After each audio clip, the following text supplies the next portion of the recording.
Hello everyone, this is Avantika Singh, tarot card reader, reiki master. हाँ जी, तो क्यों है आपके पर्सन स्टक, क्यों नहीं ले पा रहे हैं आपकी तरफ एक्शन? तो उनकी मर्जी है या फिर कोई मजबूरी है, आज जानेंगे। रीडिंग को लास्ट तक जरूर देखें, स्ट्रांगली क्लेम करें रेजोनेट होने पर। और रीडिंग शुरू करने से पहले बता दूं, टैरो रीडर हो, रेकी मास्टर हो, एस्ट्रोलॉजर हो, किसी में सिताब नहीं होती कि वो आपको डिस्क्राइब कर सकेगा। इस चलिए आइए शुरू करते हैं।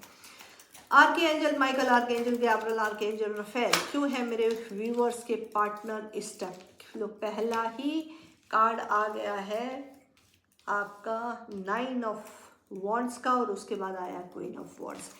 यानी कोई वुमन अथॉरिटी होल्डर, जाहिर सी बात है, जहाँ तक मुझे इंट्यूशन आ रही है, थर्ड पार्टी सिचुएशन होगी। वाव, पेज ऑफ वॉन्ड्स आया है, इनमेच्योर डिसीजन है जिसको कंट्रोल एक वुमन कर रही है। एनीवे, द लवर्स का कार्ड है। बहुत लोग ट्विन फ्लेम जर्नी में है या फिर इस पे है, सोलमेट कनेक्शन में है। तो यहाँ पे कर्मा साइकिल होगा, सेपरेशन में आपको यूनिवर्स डाल सकते हैं ताकि आप अपने ऊपर काम करें।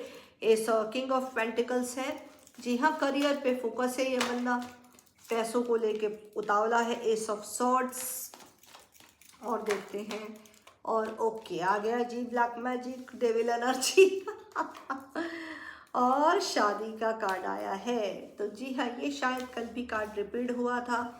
आपके जो पर्सन है वो किसी और से शादी करना चाहते थे, और थर्ड पार्टी का कार्ड आ गया। थर्ड पार्टी स्टकनेस की बहुत बड़ी वजह है।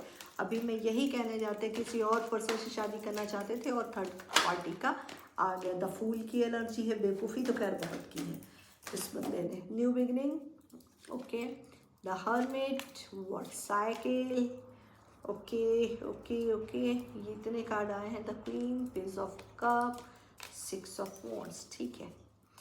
बॉटम ऑफ द डेक है किंग ऑफ कप, ओके। चलिए थोड़ा सा डिटेल रीडिंग आज करते हैं।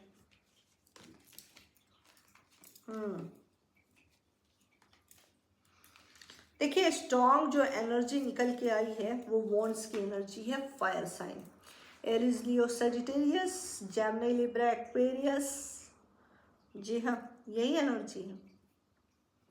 वाटर साइन एक ही आया है तो I am not consider that, ठीक है। मेन है आपका फायर साइन और सॉर्ड्स, यानी भूचाल मचा हुआ है, ठीक है।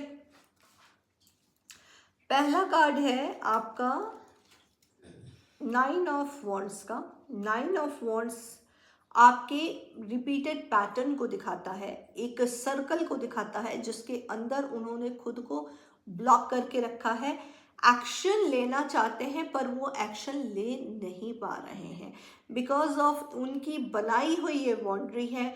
उन्होंने अपनी लाइफ में ऐसे लोगों को इम्पोर्टेंट दिया है, ऐसे लोगों के साथ रिश्ता रखा है जो अब इन्हें डोमिनेट कर रहे हैं, इनको दबा रहे हैं और इनका ही फ़ायदा उठा रहे हैं। अब तक इनका फ़ायदा उठाते आए हैं और अभी भी इन्हीं का फ़ायदा उठा रहे हैं, ओके। तो ये चीज़ दिखाई दे रही है। उसके नीचे है एस ऑफ सॉर्ड और उसके नीचे है the fool. Ace of swords, ये एक्शन लेना चाहते हैं, डिवाइन इनको फोर्स भी कर रही है, इनर इंट्यूशन भी आ रही है कि इन्हें एक्शन लेना चाहिए, बट ये एक्शन नहीं ले पा रहे हैं क्योंकि इन्हें अपने आप पे सेल्फ डाउट है।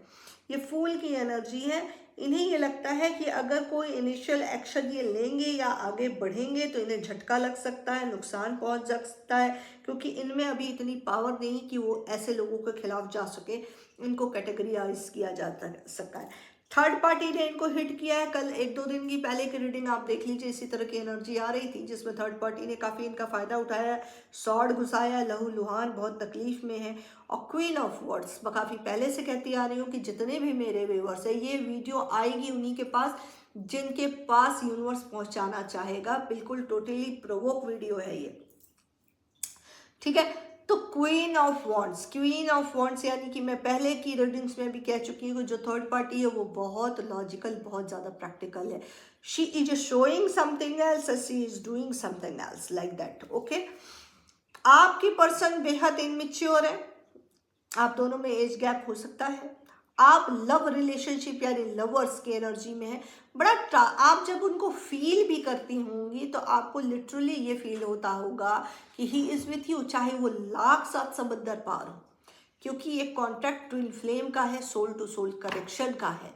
तो इससे बड़ा और इससे ज़्यादा क्रिस्टल क्लियर रिलेशनशिप हो ही नहीं सकता है। तो जब ऐसे रिश्ते होते हैं, इस तरह का रिलेशनशिप होता है, तो इस तरह का रिलेशनशिप में यूनिवर्स आपके एग्जाम्स को लेती है, क्योंकि सोल कॉन्ट्रैक्ट है और ट्विन फ्लेम जर्नी है। तो ट्विन फ्लेम वो होते हैं जो एक ही आत्मा के दो हिस्से होते हैं, एक फैमिलाइन होती है, एक मेल पर्सन बनता है। इस यूनिवर्स एक सोल को दो भाग में डिवाइड कर देती है, एक मेल होता है, दूसरी फीमेल होती है, और अक्सर फीमेल जो होती है वो मेल से एज डिफरेंसेस होते हैं, वो बड़ी होती है। शक्ति और शिव का समावेश कहा जाता है। इसे राधा कृष्ण की जर्नी भी कही जाती है, और राधा कृष्ण से बड़ी थी, वो भी ट्विन फ्लेम जर्नी ही थी। तो इस वजह से जब सोल कॉन्ट्रैक्ट होता है तो शक्ति पहले आती है और शिव बाद में आते हैं। तो जब सोल कॉन्ट्रैक्ट यहाँ पे होता है, अक्सर इस जर्नी में काफ़ी टाइम के बाद जो फैमिलाइन एनर्जी जो होती है वो बड़ी मैच्योर हो जाती है, फैमिली रिस्पॉन्सिबिलिटी में होती है, तब उसको पता चलता है किसी न किसी जर्नी में है वो। और सोलमेट कनेक्शन में ऐसा होता है कि आप एक दूसरे से पहली बार में ही बड़ा डीप कनेक्शन फील करते हैं। जब इस तरह का कनेक्शन होता है तो यहाँ पे सिलेंडर जो होता है यूनिवर्स को करना होता है, क्योंकि ये डिवाइनली गाइडेड रिलेशनशिप होता है। और आप जब एक दूसरे में खो जाते हैं, सिर्फ आपस में ही एक दूसरे को सर्व करते हैं, तो ये सेपरेशन कभी कभी यूनिवर्स आपके बीच में लेके आते हैं, जिसमें थर्ड पार्टी भी इन्वॉल्व होती है, वो भी यूनिवर्स के द्वारा भेजी जाती है। मैं कह सकती हूँ आज के रीडिंग में कि बहुत लोगों का ट्विन फ्लेम कनेक्शन और सोलमेट कनेक्शन है, जिसकी वजह से थर्ड पार्टी आई है। यानी कि आप अपने पर्सन को लेके बहुत ज़्यादा ऑब्सेस हो गई थी और अपनी ड्यूटी भूल चुकी थी, अपने सेल्फ रिस्पेक्ट को भूल चुकी थी। ऐसे में होता क्या है कि अक्सर मस्कुलिन एनर्जी बड़ी ईगोइस्टिक होती है जहाँ सोल कॉन्ट्रैक्ट होता है, और इस ईगो को डैमेज करने की जो ताकत है ना, वो फैमिलाइन में होनी होती है। यानी कि मेरे व्यूवर्स में जो भी फैमिलाइन एनर्जी है उनके पास ये ताकत है, ठीक है। तो इस ईगो को तोड़ना नहीं होता है, क्योंकि इस ईगो को बैलेंस करना होता है, और तब आप इसको स्पिरिचुअल जर्नी से ही बैलेंस कर जाती है। क्योंकि जो एक मेल होता है वो बहुत ज़्यादा भटकता है, बाहर की दुनिया में भटकता है, इनकी लाइफ बहुत टफ हेल होती है, बड़ा आसान होता है इनको मैनिपुलेट करना। हालांकि ये बड़े लॉजिकल होते हैं, लेकिन सिचुएशन को समझ नहीं पाते, और यही हुआ है थर्ड पार्टी के साथ भी। थर्ड पार्टी ने बहुत अच्छे से इनकी कमजोरी को जान लिया, और उसके बाद इसने अपने दूसरे चेहरे को शो किया जो ये देखना चाहते हैं। क्योंकि ये ईगोइस्टिक होते हैं, इसलिए इनका एक पैरामीटर होता है, ये उसमें कॉम्प्रोमाइज़ नहीं करते। जो ये देखना चाहते हैं वही ये देखना चाहते हैं, और इस बात को थर्ड पार्टी बहुत अच्छी तरीके से जानती थी, इसलिए उसने अपना चेहरा वही दिखाया जो आपके पर्सन उसके साथ देखना चाहते थे। उसका नतीजा ये हुआ कि इसने बड़ी आसानी से आपके पर्सन का फ़ायदा उठाया, बहुत आसानी से, जिसमें फंडामेंटल चीज़ें बहुत ज़्यादा दिखाई दे रही है, और धीरे धीरे से उनको स्टक करती गई वो, ठीक है, बहुत ज़्यादा स्टक करती गई। और फाइनेंशियल बेनिफिट, फाइनेंशियल कंडीशन उनके सामने डालती गई। 8 ऑफ वॉन्ड्स, ठीक है, 8 ऑफ वॉन्ड्स यानी कर्मा हिट बैक, ठीक है। ये पर्सन आपको छोड़ के जो गए हुए थे, ये सोच के गए थे कि इस रिश्ते में एफर्ट बेकार है, क्योंकि इनको ये लगता है। द लवर्स का कार्ड आया क्यों, एक बार मैं चेक करूँगी 10 लवर्स का कार्ड क्यों आया, ये मेरे व्यूअर्स के लिए है। तो ये लवर्स का कार्ड क्यों आया, यूनिवर्स क्या बताना चाहते हैं मेरे व्यूअर्स को।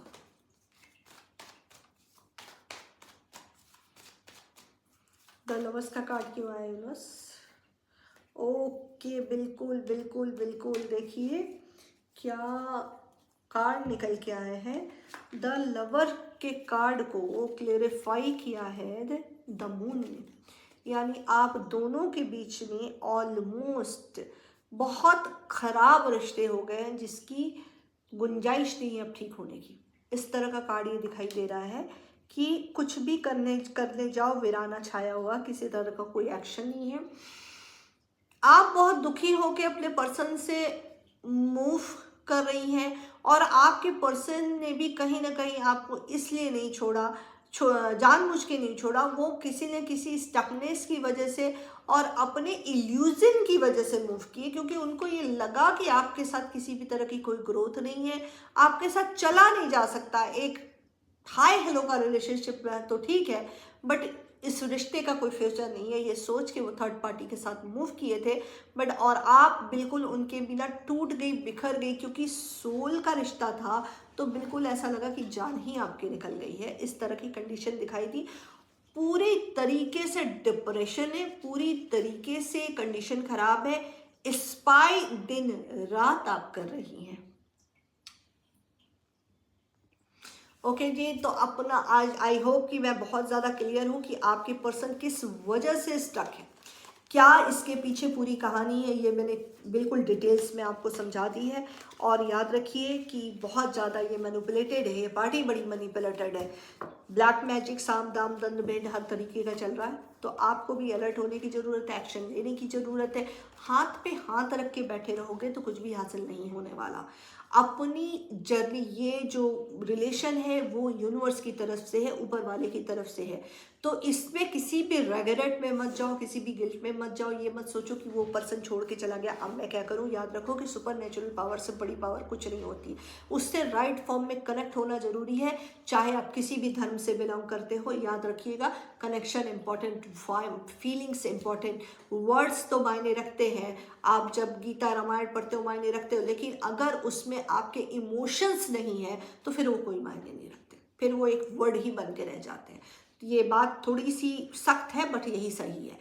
वेरी वेरी इंपॉर्टेंट इमोशंस क्या है, बिल्कुल सरेंडर फॉर्म में जाइए। जिसे भी मानते हैं अल्लाह, खुदा, रब, उनको बार बार कॉल कीजिए, उनको बुलाइए, लेट जाइए, लेट के रो रो के माफ़ी मांगिए, क्योंकि नहीं पता कि आपकी कौन सी बात से आपकी सोल कॉन्ट्रैक्ट में इस तरीके से गैप आया है या इस तरीके से थर्ड पार्टी आई है। ये वेरी इंपॉर्टेंट कि you have to do the surrender form, और उसके बाद उन्हें कॉल कीजिए। आपको डिटेल वीडियो इस टॉपिक पे समझना है तो ज़रूर बताइएगा। मैं कभी लाइव आऊँगी, मेरा ख्याल है थर्सडे लाइव आना शुरू करूँगी। अब मैं तो जब लाइव आऊँगी तो ज़रूर आप सबको बताऊँगी। वैसे बता दीजिएगा कि और किस टॉपिक पे आपको वीडियो चाहिए, और तब तक अपना बहुत ख्याल रखिए। Thank you so much.